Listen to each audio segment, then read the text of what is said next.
Hi hello ನಮಸ್ಕಾರ ಸ್ನೇಹಿತರೆ, ನಾನು ನಿಮ್ಮ ಮನೆಯ ಮಗಳು Girija Hiremath. Welcome to Gavisiri all in one channel.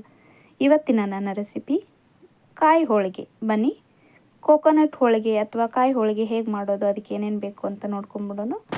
ಸರ್ವರಿಗೂ ಸಂಕ್ರಾಂತಿ ಹಬ್ಬದ ಆರ್ಥಿಕ ಶುಭಾಶಯಗಳು.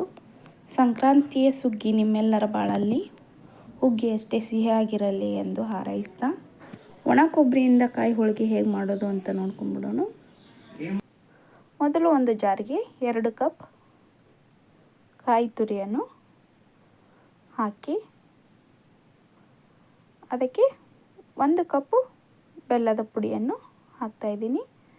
ನಾನು 2 ಕಪ್ಪು ಕೊಬ್ಬರಿ ತುರಿಗೆ 1 ಕಪ್ಪು ಬೆಲ್ಲವನ್ನು ಹಾಕಿದ್ದೀನಿ. ನಿಮಗೆ ಸ್ವೀಟ್ ಜಾಸ್ತಿ ಬೇಕು ಅನ್ನೋರು ಇನ್ನೊಂದು ಅರ್ಧ ಕಪ್ ಜಾಸ್ತಿ ಹಾಕ್ಕೋಬೋದು. ಕೊಬ್ಬರಿ ಜೊತೆಗೇ ಏಲಕ್ಕಿ ಪೌಡ್ರನ್ನು ಮಿಕ್ಸ್ ಮಾಡಿದ್ದೀನಿ. ನೋಡಿ, ಎಲ್ಲ ಚೆನ್ನಾಗಿ ಮಿಕ್ಸ್ ಮಾಡ್ಕೊಂಡಿದ್ದಾಗಿದೆ. ಇವಾಗ ಸಣ್ಣ ಸಣ್ಣ ಉಂಡೆಗಳಾಗಿ ಮಾಡಿಕೊಂಡು ಇಟ್ಕೊಂಡ್ರೆ ಹೋಳಿಗೆ ಮಾಡೋದು ತುಂಬ ಈಸಿ ಆಗುತ್ತೆ. ತುಂಬ ಈಸಿ ರೆಸಿಪಿ ಇದು, ಬಟ್ ಟೇಸ್ಟಿಯಾಗಿರುತ್ತೆ. ನೋಡಿ, ಚಪಾತಿ ಹಿಟ್ಟಿನ ಅದಕ್ಕೆ ಹಿಟ್ಟು ಕಲಿಸ್ಕೊಂಡು ರೆಡಿ ಇಟ್ಕೊಂಡಿದ್ದೆ. ಅದಕ್ಕೆ ಇವಾಗ ಹೂರಣವನ್ನು ತುಂಬಿ ಈ ರೀತಿ ರೆಡಿ ಮಾಡ್ಕೊಂಡು ಇಟ್ಕೊಳ್ಳೋಣ. ನೋಡಿ ಎಷ್ಟು ಫಾಸ್ಟಾಗಿ ಎಷ್ಟು ಬೇಗವಾಗಿ ಮಾಡ್ಬೋದಲ್ವ.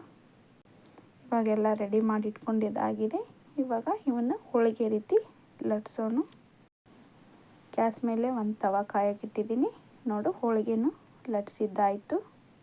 ಕಾಯಿ ಹೋಳಿಗೆನ ಹಸಿ ಕೊಬ್ಬರಿಯಿಂದನೂ ಮಾಡ್ಬೋದು, ಬಟ್ ಅದನ್ನು ಸ್ಟೋರ್ ಮಾಡೋಕ್ಕಾಗಲ್ಲ. ಆದರೆ ಒಣ ಕೊಬ್ಬರಿಯಿಂದ ಮಾಡಿದರೆ ಇದನ್ನು ಸ್ಟೋರ್ ಮಾಡ್ಬೋದು, ಅಥವಾ ಟ್ರಿಪ್ಪಿಗೆ ಎಲ್ಲಾದರೂ ಹೋದರೆ ಕ್ಯಾರಿನೂ ಮಾಡ್ಬೋದು. ಚೆನ್ನಾಗಿರುತ್ತೆ, ಹಾಳಾಗಲ್ಲ ಬೇಗ.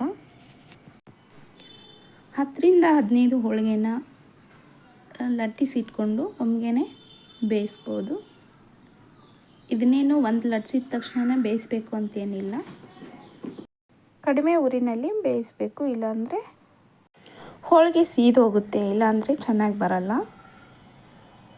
ಈ ರೀತಿಯಾಗಿ ಒಣ ಕೊಬ್ಬರಿಲಿ ಹೋಳಿಗೆ ಮಾಡಿದರೆ 15ರಿಂದ 20 ದಿನ ಇಟ್ಟರೂ ಕೆಡಲ್ಲ, ತುಂಬ ಚೆನ್ನಾಗಿರುತ್ತೆ. ಇವಾಗ ಚೆನ್ನಾಗಿ ಬೆಂದಿದೆ. ತಿರುಗಿಸಿ ಹಾಕಿದ್ದೀವಿ. 2 ಕಡೆ ಬೆಂದಿಸಿದ ನಂತರ ನೋಡಿ ಎಷ್ಟು ಪರ್ಫೆಕ್ಟಾಗಿ ಬಂದಿದೆ. ಇನ್ನೊಂದು ಸೂಪರಾದ ವಿಡಿಯೋ ಜೊತೆಗೆ ಬರ್ತೀನಿ. ನಾನು ಮಾಡಿರೋ ವಿಡಿಯೋ ನಿಮಗೆ ಇಷ್ಟ ಆಗಿದ್ದರೆ ಲೈಕ್ ಮಾಡಿ, ಶೇರ್ ಮಾಡಿ, ಸಬ್ಸ್ಕ್ರೈಬ್ ಮಾಡೋದನ್ನು ಮರಿಬೇಡಿ friends. Thank you for all viewers and subscribers. Thank you for watching.